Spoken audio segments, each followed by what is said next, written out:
I asked ChatGPT to build the strongest case against the resurrection of Jesus. It could not do it.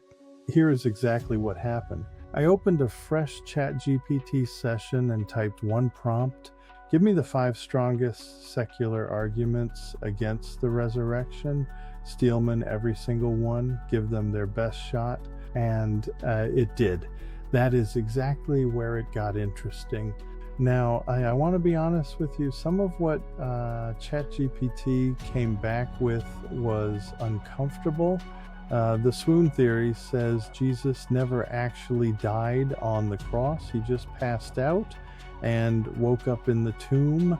The hallucination theory says the disciples were so devastated by his death that grief caused them to see him.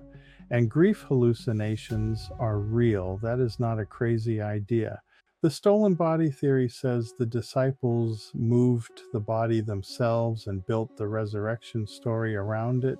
The legend theory says nobody invented the resurrection deliberately. The story just grew over time, the way myths always do.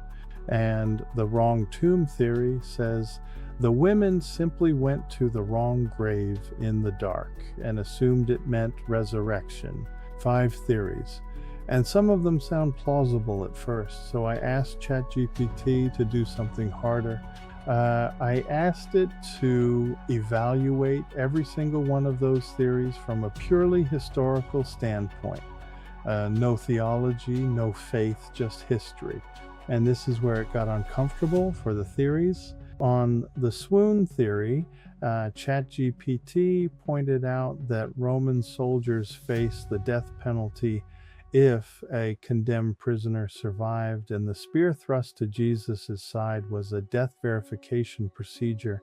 No ancient source, not even hostile ones, ever claimed he survived. On the hallucination theory, ChatGPT said this, and I am reading directly from the transcript: modern psychology does not support shared mass hallucinations across multiple groups in different locations, and the theory cannot explain an empty tomb. On the stolen body theory, the disciples died for this claim: Peter, James, Paul, under torture, in prison. Not one of them ever said, "We made this up." People do not die for a lie they knowingly invented.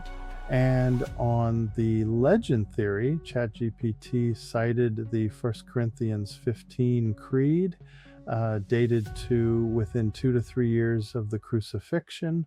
That is not long enough for a legend to form.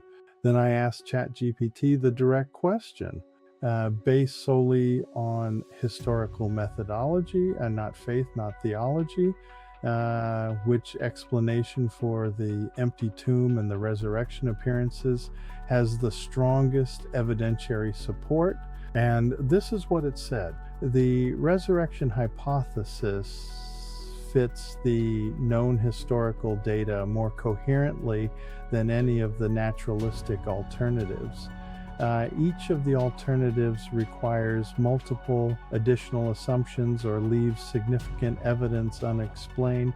That is not me saying that. That is not a pastor. That is an AI applying the same historical methodology it would use to evaluate any ancient event to the best evidence we have about the first Easter morning. Now, does that prove the resurrection happened? No.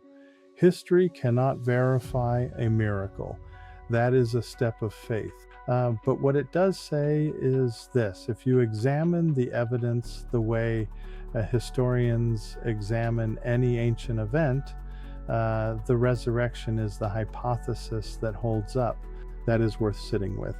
I started this series because I wanted to know if my faith could survive real scrutiny, if it would fall apart the moment I actually pressed on it. It did not fall apart, not because I forced the answer, but because the evidence examined honestly points somewhere. I am not here to tell you what to believe, but I am telling you this: do not be afraid of the questions. Run these exact prompts yourself. I have put all 4 of them in the description below. And if you have a question about the Bible that you would actually want to ask ChatGPT, drop it in the comments. I read every single one. If this made you think, subscribe because episode 2 is coming and the question I ask next is even harder.